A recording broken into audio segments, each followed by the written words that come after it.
দীর্ঘদিন ধরে হরিণঘাটা থেকে শান্তিপুর পর্যন্ত বিভিন্ন থানা এলাকায় বয়স্ক নাগরিকদের টার্গেট করত তারা। নানা কৌশলে তাদের টাকা পয়সা ছিনিয়ে নিত একটি গ্যাং। সেই গ্যাংয়েরই মাথা সঞ্জয় গোয়ালা নামে এক দুষ্কৃতীকে গ্রেফতার করল শান্তিপুর থানার পুলিশ। জলপাইগুড়ি জেলার কাটাপুকুর এলাকা থেকে গ্রেফতার করা হয় তাকে। যারা বিশেষ করে বয়স্ক নাগরিক কোনো কাজে তারা যখন ব্যাংক থেকে টাকা তুলতে যাচ্ছে এবং টাকা তোলার পর দেখা যাচ্ছে যে সেই সমস্ত বিশেষ করে হেল্পলেস বা একটু বয়স্ক এবং একাকী যারা ব্যাংক থেকে টাকা পয়সা তুলে নিয়ে আসছে, তো তাদের পিছনে কিছু দুষ্কৃতী আর কি ফলো করতে থাকে।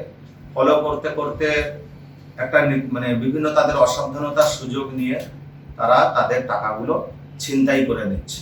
তো এইরকম আমাদের হরিণঘাটা পিএস এবং শান্তিপুর পিএসে ঠিক সেম ঘটনাই ঘটেছে, যেখানে দেখা যাচ্ছে যে যারা ব্যাংকের যারা ডিপোজিটার আছে, তো টাকা তোলার পরে তারা কোনো কাজে হয়তো মোটরসাইকেলের যারা হ্যান্ডেলে টাকার ব্যাগটা রেখে তারা মিষ্টির দোকানে যাচ্ছে বা পেট্রোল পাম্পে গাড়িটা রেখে কোনো বিশেষ কাজে বা দোকানে যাচ্ছে, ওষুধ কিনতে যাচ্ছে, ঠিক তাদেরকে পিছনে ফলো করতে করতে গিয়ে তাদেরকে এত তৎপরতার সঙ্গে যে তাদের টাকার ব্যাগগুলো ছিনতাই করে নিচ্ছে যে সে কেউ বুঝতেই পারছে না সাধারণ মানুষ।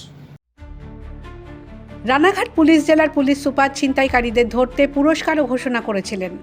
চাকদা থানার আইসি গোপন সূত্রে খবর পেয়ে শান্তিপুর থানার পুলিশের সহায়তায় সঞ্জয়কে গ্রেফতার করতে সক্ষম হন। লাস্ট হচ্ছে প্রায় 1 মাস ধরে আপনাদের জলপাইগুড়ি থেকে আমাদের এই রানাঘাট পুলিশ জেলার বিভিন্ন থানায় ঘুরে ঘুরে এই সমস্ত ক্রাইমগুলো করছিল।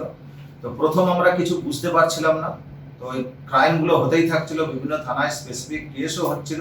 আমাদের রানাঘাট পুলিশ জেলার SP sir Kumar Saniraj sir এই ঘটনাটা বিশেষভাবে তৎপর হয়ে ওঠেন এবং সমস্ত থানাগুলোকে অ্যালার্ট করেন এবং স্যার পার্সোনালি ইনি এই ঘটনাগুলোকে নিয়ে সমস্ত থানার ওসি, ডিএসপি, এসডিপিও, অ্যাডিশনাল এসপিদের যে এই ঘটনা যেভাবেই হোক এটা ডিটেক্ট করতে হবে এবং আসামিকে ধরতে হবে।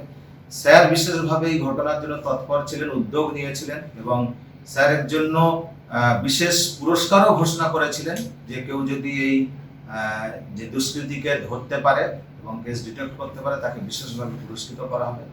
তো সেই রকম বিশ্বস্ত সূত্র মারফত আমাদের আইসি চাকদা পিএস অরিন্দম আছে, তো তিনিই প্রথম আর কি ব্রেক করান। তার থেকে একটা সূত্র মারফত এবং আমাদের এসপি স্যারের তৎপরতায় আমাদের এই আসামিকে আমরা জলপাইগুড়ি থেকে আজকে ধরে আনি। নদিয়া থেকে কাজল বসাকের রিপোর্ট, দ্য ওয়াল।